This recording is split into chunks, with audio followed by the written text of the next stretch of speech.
Keeping the same phone for 5 years is a power move. It's you telling the upgrade cycle, "No thanks, I'm good." Most people treat a new phone like proof they're doing well, but most of the time it's proof they're easy to nudge, because the ads don't sell you a tool. They sell you the feeling of being behind. Give me 4 minutes, and I'll show you the payoff. Less money leaking out of your month, fewer distractions hijacking your day, and way less status anxiety living in your pocket. A phone isn't just a purchase. It's a subscription to wanting more, and the monthly bill is bigger than the number on the box. You pay the sticker price, then you pay the little add-ons you barely notice. The case you need, the screen protector you replace twice, the charger that somehow isn't included, the trade-in deal that only works if you sign up for the more expensive plan. Then you pay with attention. You compare camera samples, watch reviews, argue about storage, and think about it in the background while you're supposed to be doing your actual life. Keeping one phone for 5 years cuts that whole side quest out, and it stops the quiet habit of always shopping. This isn't about being cheap. It's about refusing lifestyle creep in your pocket. Most people live with an external scoreboard, and phones are perfect for it because they sit right on the table, face up all day. So the camera bump gets bigger, the color gets new, the screen gets a little smoother, and suddenly the story in your head becomes, "I should be current."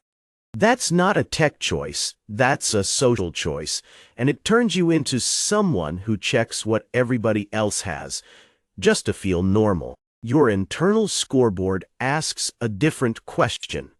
Does this phone handle my life without draining my money and my focus? If it still calls, maps, banks, messages, and shoots photos you like, the answer is yes, and keeping it becomes practice. You're training cognitive freedom because you're proving you can ignore a nudge. A friend told me his phone felt old, but it still worked fine.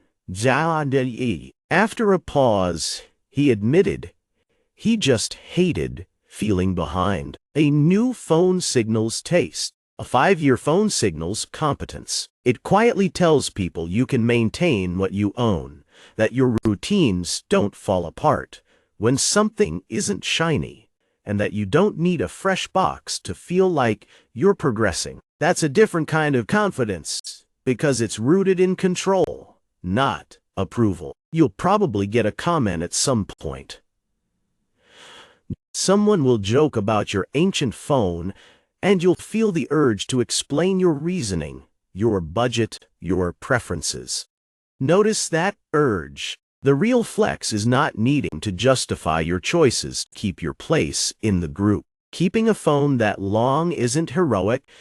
It's a small system you follow. Start with the battery. Heat kills batteries, so don't leave it cooking in a car.